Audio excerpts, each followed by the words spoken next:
Hello, my name is Reagan Padgett. I am here today to talk to you about media's influence on body image. Have you ever wondered how people's body image is affected by the media? 53% of girls aged 13 are unhappy with their bodies. By the age of 17, this number reaches 78%.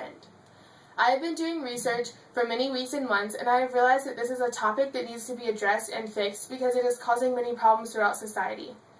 Everyone is affected by the media because it's so prevalent in society today, and whether they realize it or not, their body image is affected by what the media tells them. Today, more specifically, I'm going to talk to you about what the perfect body is, what group is targeted, and the risks and side effects that this group faces.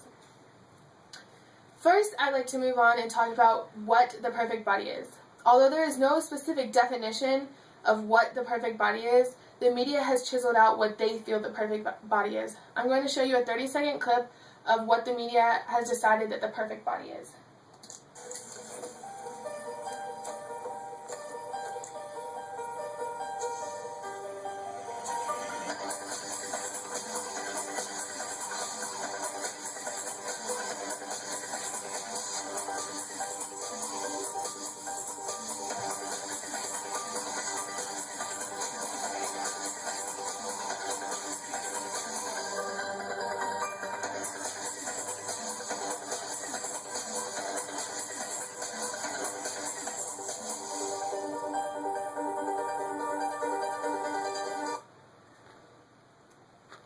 Now that you have seen this video, I feel that this video is very descriptive of what the media feels like that a perfect body is, because if you notice, they have to change how this woman looks. And before, she was very beautiful. They just felt that she needed to be thinner, she didn't need to be as tan, they needed to remove flaws, and that's how the media shows everything.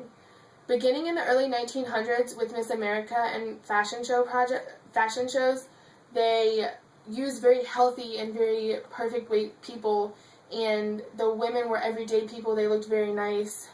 But nowadays, the women are very thin, very unhealthy.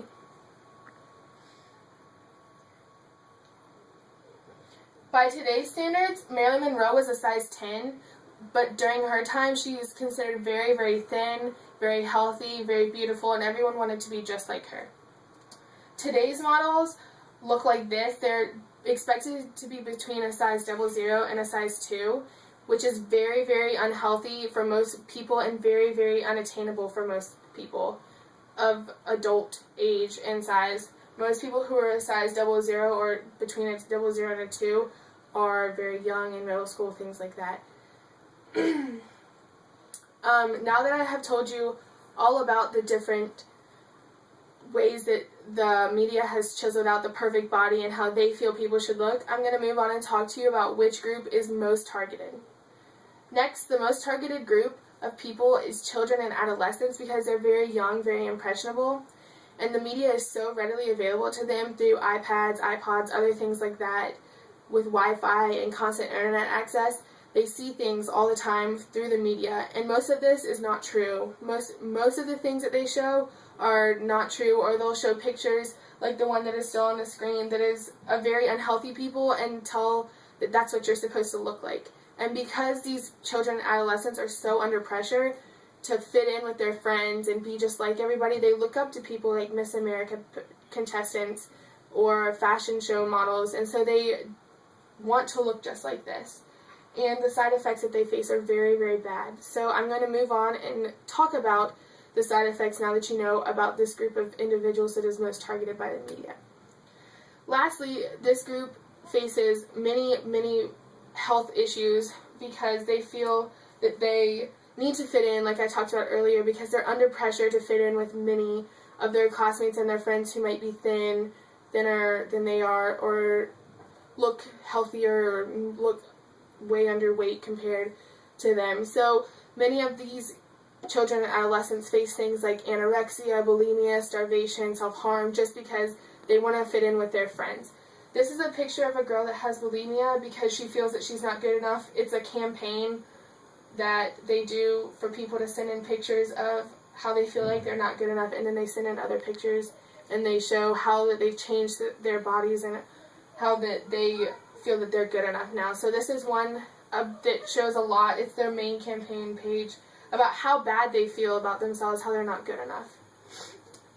This is a picture of a girl who has anorexia. She's very thin, as you can see, but she sees herself as very big, very overweight. Even though this girl in the picture is not big or overweight, she just feels that she has more body fat than she does in the picture, and that's a really serious problem because nobody should feel that they need to starve themselves or self-harm or have any of these health issues just to fit in with their friends. Dove has a Real Beauty campaign where they show on the television, which many people have access to, almost everyone in the world has access to, and they show people of different races, different sizes, all being happy and loving their body, which is a really good thing for people of all ages to see because it shows how everyone should love their bodies and how they should feel beautiful with themselves. Now that I've talked to you about how media affects people's body image, the group that is most targeted, and the resulting side effects that they face, I propose that society needs to reevaluate how they look up to the media just because the media doesn't rule everyone. Most of the stuff they show isn't true, and it's not good for people to feel that bad about themselves. Thank you for listening to my speech and focusing your attention towards me.